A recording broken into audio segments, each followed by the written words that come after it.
Someone once told me that if you want a peaceful home, you should never keep an otter. They're incredibly intelligent, mischievous, and capable of turning a perfectly tidy room into complete chaos in just a few minutes. But the biggest surprise wasn't Sakura's playful personality. It was the day an orange cat named Mochi entered her life. I froze in the doorway because what I saw was the exact opposite of everything I had feared.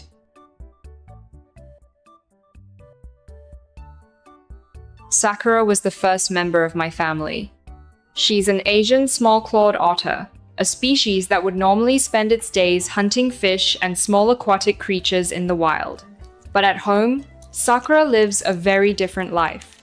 She sleeps in her own little bed, cuddles a stuffed toy whenever she naps, has a basket full of favorite toys, and every day I take her out for walks on a harness, just like a dog.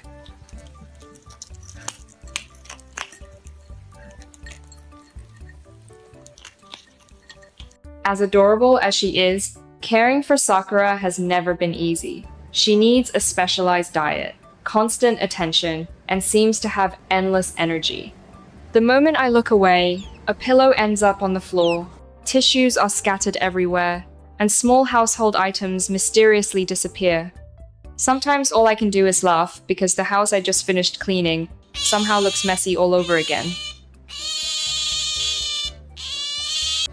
A few years later, I decided to welcome another member into the family. His name was Mochi, a gentle and incredibly calm orange cat. But as I carried him through the front door, only one question filled my mind. Would Sakura accept this new companion?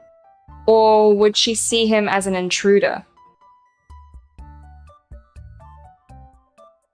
I didn't want to take any chances. They stayed in separate rooms at first, only becoming aware of each other through the scent beneath the door.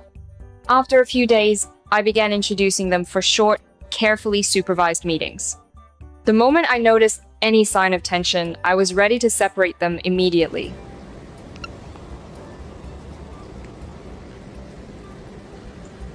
During those first encounters, they simply watched each other. Sakura tilted her head with curiosity, while Mochi quietly observed her, as if trying to understand who she was. There was no growling, no chasing, no signs of aggression, just two cautious pairs of eyes belonging to two completely different animals. Day by day, the distance between them slowly disappeared. They started spending time together in the same room. Sakura would race around with endless energy, while Mochi calmly watched from the side.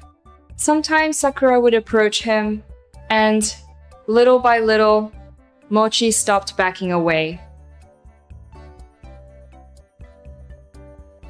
Then one morning, I opened the bedroom door and suddenly stopped in my tracks.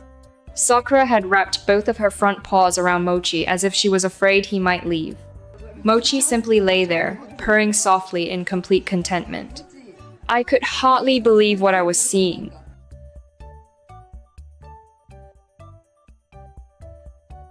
From that day on, they were almost never apart. Wherever Sakura went, she wanted Mochi by her side. And Mochi seemed to embrace the role of a patient older brother who calmly tolerated all of Sakura's playful antics. Their personalities couldn't have been more different. Sakura was like a little whirlwind, always running, jumping, and eager to splash into the water. Mochi, on the other hand, was remarkably calm. Somehow, just lying quietly beside Sakura seemed to soften her boundless energy.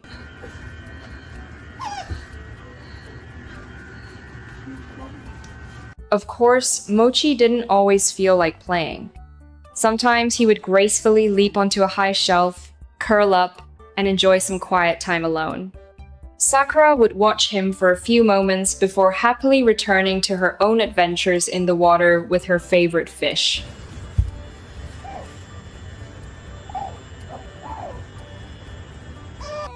The wonderful thing was that no matter how different their interests were, they always found their way back to each other by the end of the day. Sometimes they would nap together on a small cushion, other times they simply lay side by side in comfortable silence. They didn't need games or even sounds to enjoy each other's company.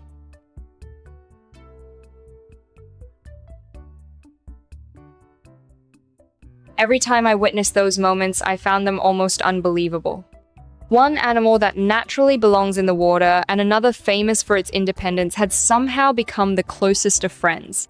They were completely different, yet they never seemed to see those differences as a barrier. Many people who watch their videos ask me for the secret to helping two different species live together so peacefully. The truth is, there isn't any special trick. I never forced them to become friends. I simply gave them enough time, enough space, and enough patience to get to know each other on their own. I believe the most important thing was respect. When Mochi needed to rest, Sakura learned to leave him alone. And whenever Sakura wanted to play, Mochi never seemed annoyed. Somehow, each of them naturally learned to understand and respect the other's boundaries. Maybe that's why their friendship only grew stronger with time. It wasn't built on dramatic moments or grand gestures. It was built on little hugs, shared naps, and the quiet habit of waiting for each other. Those simple moments touched my heart more than anything else.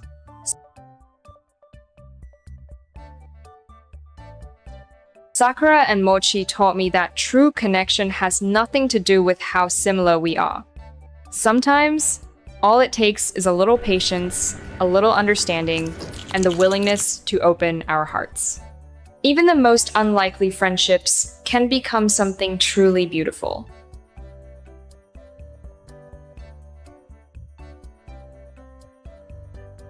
Every time I see Sakura curl up and hug Mochi the way she did that very first morning, I can't help but smile. Everyone once believed bringing an otter into a home was a risky decision.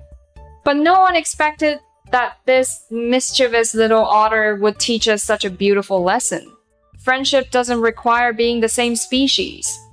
With enough love and trust, even the greatest differences can disappear.